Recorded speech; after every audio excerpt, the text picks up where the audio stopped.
Syria's Assad regime met the first deadline prescribed in the Russia U.S. arms deal by delivering an inventory of its chemical weapons stockpile. U.S. Secretary of State John Kerry said it's now up to the UN Secretary Council next week to pass a resolution enforcing all the agreement. This fight about Syria's chemical weapons is not a game. It's real. It's important.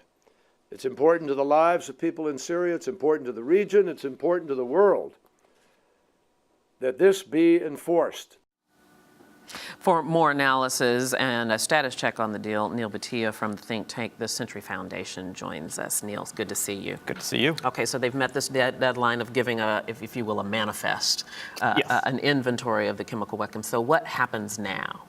So this was, as we all know, a part of this framework agreed to by Secretary of State John Kerry and the Russian Foreign Minister Lavrov. And the first step was for Syria to fully declare its chemical weapons arsenal. And we learned from the Organization for the Prohibition of Chemical Weapons today that they have actually followed through on that and given what they called an initial declaration of its arsenal. This is a positive step. And sort of the next thing that we need to look for is the exact wording and enforcement mechanisms behind this UN Security Council resolution, which we hope to see fairly soon. And does there have to be some sort of verification process? And do we just take their word for it that, okay, this is what we have and this is where it is?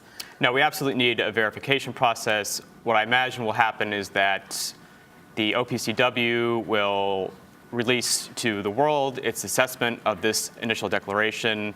U.S. intelligence will probably try to match it to what they know about Syria's chemical weapons arsenal. And then sort of the next step is setting up an inspections regime, which, according to this framework, is supposed to be done by November. Mm-hmm. This is such a fast timeline, isn't it? Yeah, and things are sort of changing day to day. It was only yesterday we thought that this deadline would actually be missed by the Syrian regime. Secretary of State John Kerry sort of had to walk back what he said about how firm this deadline was, but I think in the end he can say that the first part of the framework was met, and that's a victory for the diplomatic process. And I have to say, I'm a little bit surprised, because if you read my notes here, my first question was based on the assumption that they would miss this deadline. Are you surprised as well?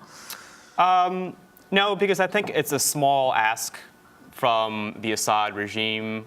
As soon as they conducted the attack, they obviously let the cat out of the bag that they do have a chemical weapons arsenal, despite their denials.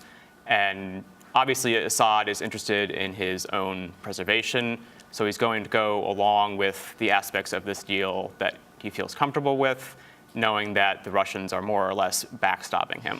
And the latest thing that I read, I'm not sure if it was Lavrov or Putin, I think it was actually Putin that said this, that it's going to be so expensive to dispose of these chemical weapons, it would cost $1 billion, and the U.S. should pay. Yeah, actually, it was Assad who said that in his interview with, with yes. Fox News. He said it would cost about $1 billion, and it would take about a year, and if the U.S. government wanted to put up that money, that he was perfectly happy to take it, sort of a tongue-in-cheek dig. I'm looking for the other shoe to fall. Are you? Do you? Yeah. Well, I mean, the next step is really the most challenging one, and that's the Security Council resolution, because that's where Russia can do sort of the most in terms of slowing this process down. The permanent 5 members have met this week. I believe their most recent meeting was on Wednesday, and they sort of broke up the discussions without anything solid coming out. And the question still remains, what exactly is the enforcement mechanism to compel Assad to give up these weapons?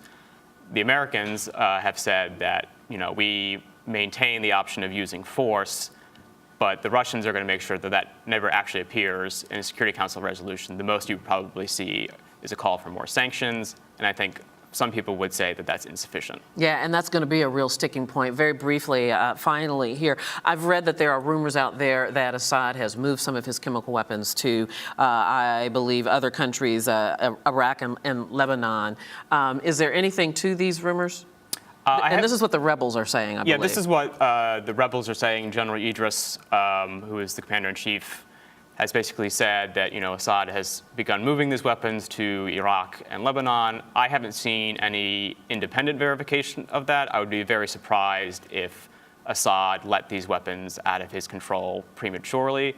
And I would be very surprised if either the Iraqis or the Lebanese would allow for these weapons crossing into their borders. Perhaps the biggest challenge in in all of this will be to determine what is smoke, what's mirrors, and what's real. Exactly. All right, Neil Bhatiya, thank you very much. Thank you.